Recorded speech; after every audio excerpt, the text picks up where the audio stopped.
In a small village nestled beneath the sprawling acacia trees of eastern Africa, two boys, Jabari and Omari, grew up as brothers, though they were not bound by blood.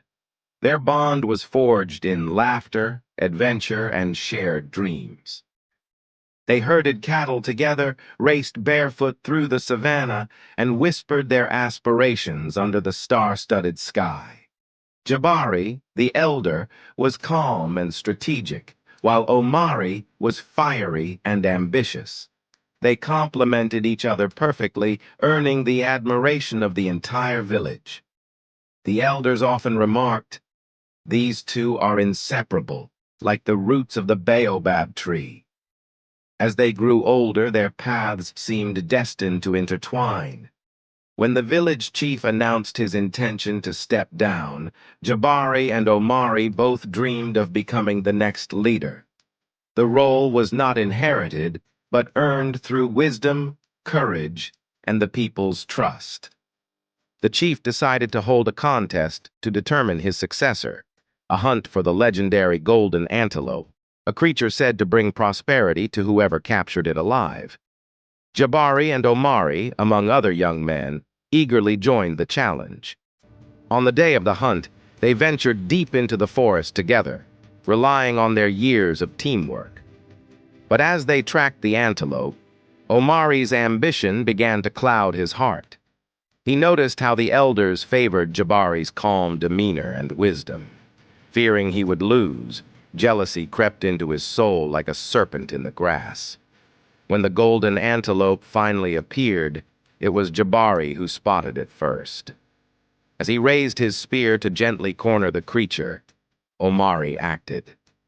In a flash of betrayal, he shoved Jabari into a ditch, shouting, "This is my chance!" Stunned and hurt, Jabari watched as Omari captured the antelope and returned to the village as a hero. Omari was crowned the new chief, but his rule was tainted by the guilt of his betrayal. Jabari, though he recovered, could not hide his pain. He confronted Omari one night under the same sky where they once shared dreams. "You took everything from me," Jabari said, his voice trembling. "Not just the title, but our bond. Was it worth it?" Omari, defensive and prideful, replied, "You would have done the same." But deep down, he knew Jabari never would. The village, sensing the tension between them, grew divided. Those loyal to Jabari accused Omari of treachery, while others dismissed it as jealousy. The unity of the community began to crumble, much like the friendship that once held it together. Years passed, and a drought struck the village. Crops withered, cattle perished, and the people grew desperate. As chief, Omari struggled to provide solutions, and whispers of his failure spread. Jabari, though bitter, could not ignore the suffering of his people. One fateful day, a neighboring tribe offered assistance, but only if someone brought them a rare herb that grew atop the treacherous mountain of spirits. The task was perilous, and no one dared volunteer, except Jabari. "I will go," he said, his voice firm. Not for Omari, but for the village. Omari, guilt-stricken, insisted on joining him. "If anything happens to you, I will not forgive myself," he admitted. Reluctantly, Jabari agreed.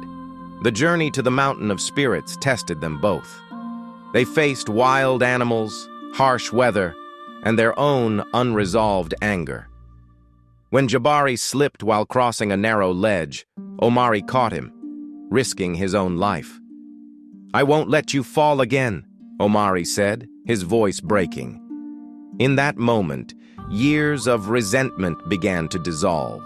When they finally returned with the herb, the village celebrated their bravery. Omari, humbled by the experience, stood before the people and confessed his betrayal. "I do not deserve to be your chief," he said. "Jabari is the true leader." But Jabari, wiser from the journey, shook his head. "The village needs unity, not division. Let us lead together as brothers once more."